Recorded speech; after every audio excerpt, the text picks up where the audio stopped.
नमस्कार, स्वागत है। आप देख रहे हैं मीडिया छत्तीसगढ़। वक्त हो चुका है आज छत्तीसगढ़ की दिन भर की खबरों को जानने का, तो आइए एक नजर डालते हैं खबरों पर फटाफट अंदाज में।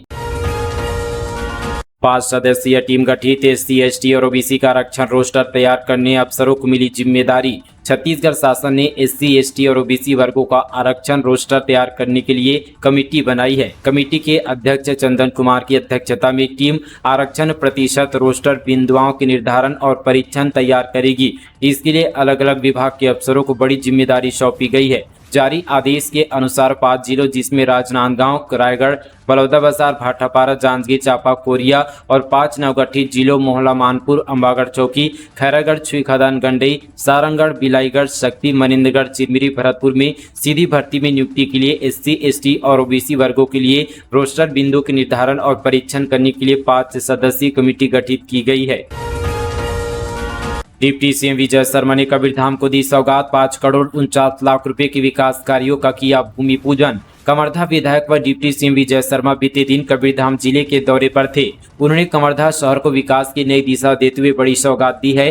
डिप्टी सीएम विजय शर्मा ने 5 करोड़ 49 लाख रुपए के विभिन्न विकास कार्यों का भूमि पूजन किया। उन्होंने कलपात्री स्कूल के सामने गार्डन निर्माण के लिए 50 लाख रुपए, विभिन्न वार्ड में सीसी सड़क और नाली निर्माण के लिए 3 करोड़ रुपए, पाइपलाइन विस्तार के लिए 1 करोड़ 99 लाख रुपए व 25 लाख रुपए की लागत से शिवाजी महाराज की प्रतिमा का भूमि पूजन किया। प्रदर्शनकारियों को धरना स्थल खाली करने का फरमान। प्रदर्शन कर रहे संगठनों ने किया विरोध, कहा मांगे पूरी होने तक देंगे धरना। नवा रायपुर में नहीं लगा है आचार संहिता। नवा रायपुर तोता स्थित धरना स्थल पर प्रदर्शन कर रहे सभी संगठन को कलेक्टर ने प्रदर्शन स्थल को खाली करने का आदेश जारी किया है। पत्र में आचार संहिता और निर्माण कार्य के चलते तुरंत धरना स्थल खाली करने की बात कही गई है। वहीं प्रदर्शनकारियों ने इस आदेश का विरोध किया है और कहा कि जब तक हमारी मांगे पूरी नहीं हो जाती तब तक हम यहां से नहीं हटेंगे। हमारी उपस्थिति में भी निर्माण कार्य कराया जा सकता है। आचार संहिता की बात है तो सिर्फ रायपुर दक्षिण क्षेत्र में यह लागू है। नवा रायपुर में आचार संहिता नहीं लगा है। स्कूलों में ही बनेगा छात्रों का आयुष्मान कार्ड। बिलासपुर में 25 अक्टूबर तक लगेगा शिविर। सरकंडा के 2 स्कूल में 400 बच्चों ने बनवाया कार्ड। बिलासपुर में स्कूली बच्चों को मुफ्त इलाज की सुविधा उपलब्ध कराने के लिए आयुष्मान कार्ड उनके ही स्कूल में बनेगा। इसके लिए स्कूल परिसर में 25 अक्टूबर तक शिविर लगाया जाएगा। छत्तीसगढ़ सरकार ने जिले में 100% आयुष्मान कार्ड बनाने के लिए कहा है, जिस पर तेजी से अमल किया जा रहा है। AIIMS रायपुर में डॉक्टर ने मरीज से की मारपीट। वीडियो वायरल होने के बाद हरकत में आया प्रशासन, दिए जांच के आदेश। एम्स रायपुर में एक डॉक्टर द्वारा मरीज से मारपीट करने का मामला सामने आया है, जिसका वीडियो भी सोशल मीडिया पर वायरल हो रहा है। मामला बढ़ता देख एम्स प्रशासन हरकत में आया और मामले की जांच के आदेश दिए हैं। घटना प्लास्टिक सर्जरी विभाग की बताई जा रही है, जहां एक मरीज के सीने की दाहिने हिस्से का ऑपरेशन हुआ था। ऑपरेशन के बाद उसने सिर दर्द की शिकायत की। इस पर जब उसने डॉक्टर से सवाल पूछा तो डॉक्टर भड़क गया और मरीज के साथ मारपीट कर दी। कोरबा में अवैध शराब भट्टियों में पुलिस की रेड। 505 लीटर महुआ शराब और लाहन किया जब्त। छापेमारी के दौरान नाले को कूदकर भागे संचालक। कोरबा जिले में संचालित अवैध शराब भट्टी पर पुलिस ने छापा मारा है। इस दौरान 505 लीटर महुआ शराब और लाहन को जब्त किया। बताया जा रहा है कि लंबे समय से शिकायत मिल रही थी, जिसके बाद पुलिस ने रेड की कार्रवाई की है। मामला बालको थाना क्षेत्र के लालघाट नाका का है।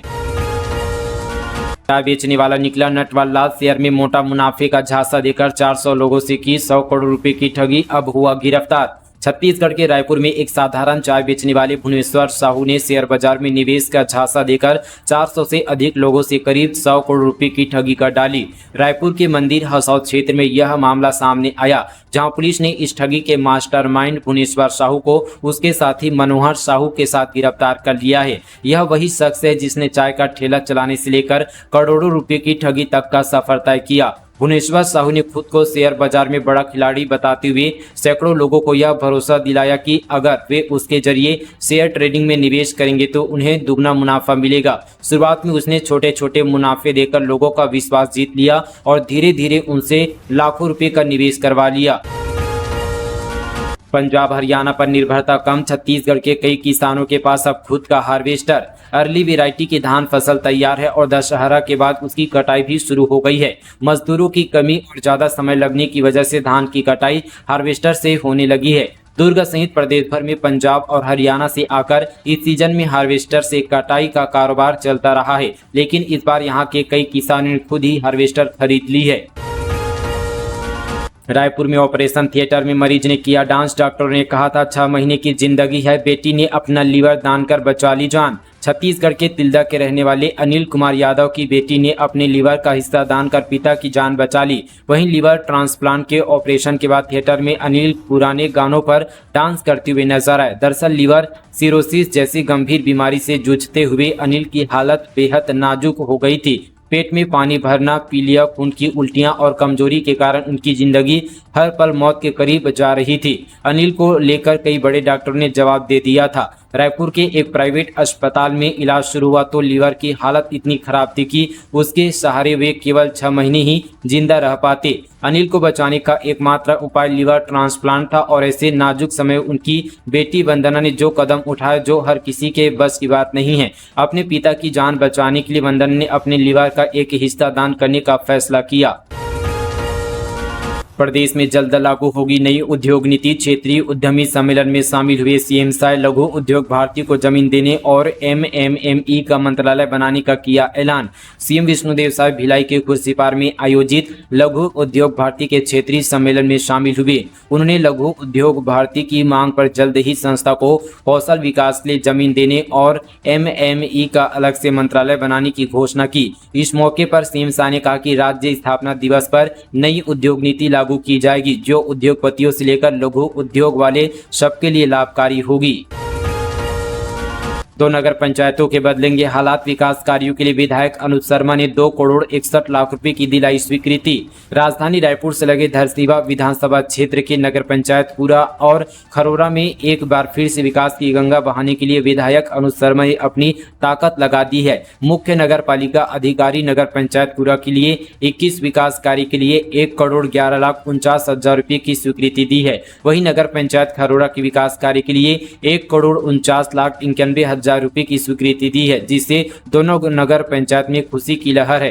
धरसीवा विधायक अनुज शर्मा ने कुल दोनों नगर पंचायतों के लिए 2024-25 के तहत 2 करोड़ 61 लाख रुपए के विकास कार्य की सौगात दिए हैं।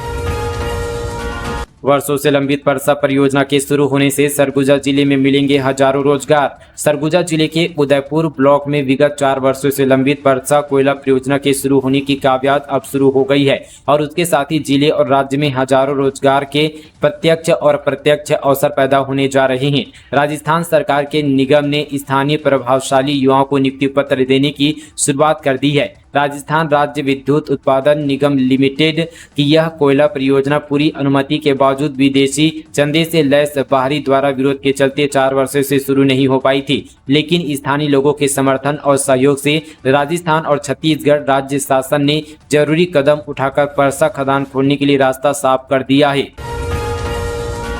2 करोड़ 62 लाख रुपए के इनामी थे। नारायणपुर मुठभेड़ में मारे गए 38 नक्सली। 250 से अधिक अपराध थे दर्ज।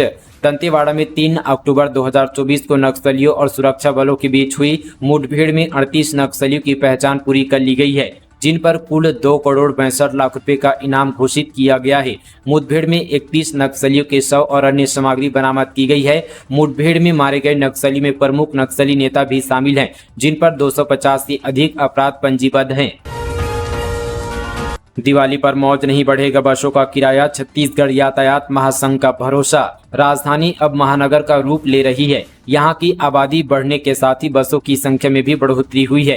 पूरे प्रदेश में लगभग 12,500 बस है। इन बसों में रोजाना सफर करने वाले यात्रियों की संख्या लगभग 4,000 है। इन बसों में 100 इंटर स्टेट बस है जो छत्तीसगढ़ से दूसरे राज्यों को भी जाती है। आने वाले समय में त्योहारी सीजन में भी यात्री बसों के किराए में किसी प्रकार की कोई वृद्धि नहीं होगी। यात्री बसों के किराए में वृद्धि डीजल के दाम बढ़ने के बाद तय होती है। सरकार के द्वारा निर्धारित दर पर यात्रियों से बस का किराया लिया जा रहा है। 20 अक्टूबर को होने वाली भर्ती परीक्षा स्थगित। व्यापम ने लिया बड़ा फैसला। छत्तीसगढ़ व्यावसायिक परीक्षा मंडल द्वारा संचालनालय कृषि छत्तीसगढ़ नवा रायपुर के अंतर्गत सहायक सांख्यिकी अधिकारी एवं प्रयोगशाला सहायक भर्ती परीक्षाओं का आयोजन 20 अक्टूबर 2024 रविवार को 2 पालियों में किया जाना था, जिसे अपरिहार्य कारणवश स्थगित किया गया है। ओपन स्कूल की परीक्षा की बदली तारीखें, अब उपचुनाव के बाद होगी नई समय सारणी जारी। रायपुर दक्षिण विधानसभा क्षेत्र में होने वाले उपचुनाव के कारण ओपन स्कूल ने तीसरी मुख्य परीक्षा की तारीखें बदल दी है। 10वीं और 12वीं की परीक्षाएं 11 नवंबर से नहीं बल्कि 14 नवंबर से शुरू होगी। पहले 12वीं की परीक्षा 11 नवंबर को और 10वीं की परीक्षा 13 नवंबर से होने वाली थी। रायपुर दक्षिण उपचुनाव के लिए 13 नवंबर को मतदान होगा। इसके दूसरे दिन से परीक्षाएं शुरू होगी। ओपन स्कूल की परीक्षा की तिथि पहले ही घोषित हो गई थी, जबकि उपचुनाव की तिथि के बाद में घोषित हुई है। 11 नवंबर से परीक्षाएं प्रारंभ होने वाली थी। भाजपा प्रत्याशी की घोषणा 20 को दिल्ली में होगी। केंद्रीय चुनाव समिति की बैठक, रायपुर दक्षिण से प्रत्याशी के नाम पर लगेगी मुहर। भारतीय केंद्रीय चुनाव समिति की बैठक 20 अक्टूबर को दिल्ली में होगी। बैठक में रायपुर दक्षिण उपचुनाव के प्रत्याशी पर मुहर लगेगी। साथ ही दावेदारों में से एक नाम को फाइनल किया जाएगा। प्रदेश प्रभारी नितिन नवीन, प्रदेश अध्यक्ष किरण सिंहदेव, प्रदेश संगठन महामंत्री पवन शाह शामिल होंगे। श्री राम मंदिर भूमि खरीदी बिक्री मामले में कांग्रेस का धरना शुरू, ज्ञापन सौंपने के बाद भी नहीं हुई कार्यवाही। बेमेतरा जिले के ग्राम मंझगांव स्थित श्री राम मंदिर भूमि खरीदी बिक्री मामले को लेकर कांग्रेसियों का अनिश्चितकालीन धरना प्रदर्शन शुरू हो गया है। इस मामले में बीते दिनों कांग्रेस कार्यकर्ताओं ने भाजपा नेताओं का पुतला भी दहन किया था। घी की कीमतें आसमान पर, बाजार में मुनाफाखोरी का जमकर चल रहा खेल। खाद्य तेलों की कीमतों में भी जमकर उछाल। त्योहारी सीजन में जमकर मुनाफाखोरी का खेल चल रहा है। आयात शुल्क की आड़ में जहां खाद्य तेलों के दाम 40 से 45 रुपए बढ़ाकर जमकर मुनाफाखोरी की जा रही है, वहीं अब नवरात्रि के समय से ही देसी घी के दाम भी 50 रुपए तक बढ़ा दिए गए हैं। इस समय घी की कीमत अलग अलग ब्रांड 520 से 800 रुपए तक है। महंगाई बिल्कुल भी थमने का नाम नहीं ले रही है। जिसको मौका मिल रहा है वह मौका का फायदा उठाकर किसी भी सामान के दाम बढ़ा दे रहे हैं। भूपेश बघेल पर गृह मंत्री को आया गुस्सा, शर्मा पर धमकाने का आरोप लगा। नाबालिग का वीडियो शेयर किया तो भड़के डिप्टी सीएम। गृह मंत्री विजय शर्मा पूर्व मुख्यमंत्री भूपेश बघेल पर भड़क गए। दरअसल भूपेश बघेल ने कमरधा के गांव लोहारी डीह गांव विवाद से जुड़ा वीडियो सोशल मीडिया पर पोस्ट किया। बघेल की पोस्ट पर एक नाबालिग बच्ची यह कथी दिखाई दे रही कि उप मुख्यमंत्री और प्रदेश के गृह मंत्री विजय शर्मा के लोगों ने उसे धमकाया। इस पोस्ट को लेकर नाराज होते हुए विजय शर्मा ने कहा, बच्ची के नाम पर सियासी रोटी सेकने का काम भूपेश बघेल ने किया है। पोस्ट को लेकर विजय शर्मा ने कहा, भाई बच्चों का नाम कैसे लिया जा सकता है? मुझ पर धमकाने की बात कह रहे हैं। मैंने व्यक्तिगत तौर पर परिवार की मदद की है, जाकर पूछ ले। मैं 5 बार गया हूं परिवार से मिलने। मैंने परिजनों से कहा कि जो कहना है सार्वजनिक नहीं पुलिस को बताओ, क्योंकि विवाद ना हो। आज भूपेश बघेल जी ट्विटर हैंडल पर नाबालिग बच्ची का नाम ले रहे हैं, कल क्या होगा उसके साथ इसका भी ध्यान नहीं है। धूमधाम से मनाया गया साहेब का प्रकट उत्सव। दामाखेड़ा में निकाली गई भव्य शोभा यात्रा। साहेब की भक्ति से गूंज उठा धर्मनगर। छत्तीसगढ़ के दामाखेड़ा में श्री हुजूर प्रकाश मुनीराम साहेब के प्रकट उत्सव के अवसर पर भव्य शोभा यात्रा निकाली गई। शोभा यात्रा में हजारों की संख्या में भक्त शामिल हुए। इस दौरान कबीर धर्मनगर साहेबमय हो गया था। गाजे बाजे और भजनों से पूरा नगर गुंजायमान हो गया था। दरअसल कबीर धर्मनगर दामाखेड़ा स्थापना दिवस और परम पूज्य पंत श्री हुजूर प्रकाश मुनीराम साहेब के प्रकट उत्सव के अवसर पर भव्य शोभा यात्रा निकाली गई। शोभा यात्रा के समय पूरा कबीर धर्मनगर साहेबमय हो गया था। भक्तजन अपने सदगुरु के दर्शन पाकर आनंद से भावभोर हो गए थे। तो दोस्तों ये थी आज की तमाम छत्तीसगढ़ की बड़ी और ताज़ा खबरें। चलिए दोस्तों आज के लिए बस इतना ही। तब तक के लिए जय जोहार।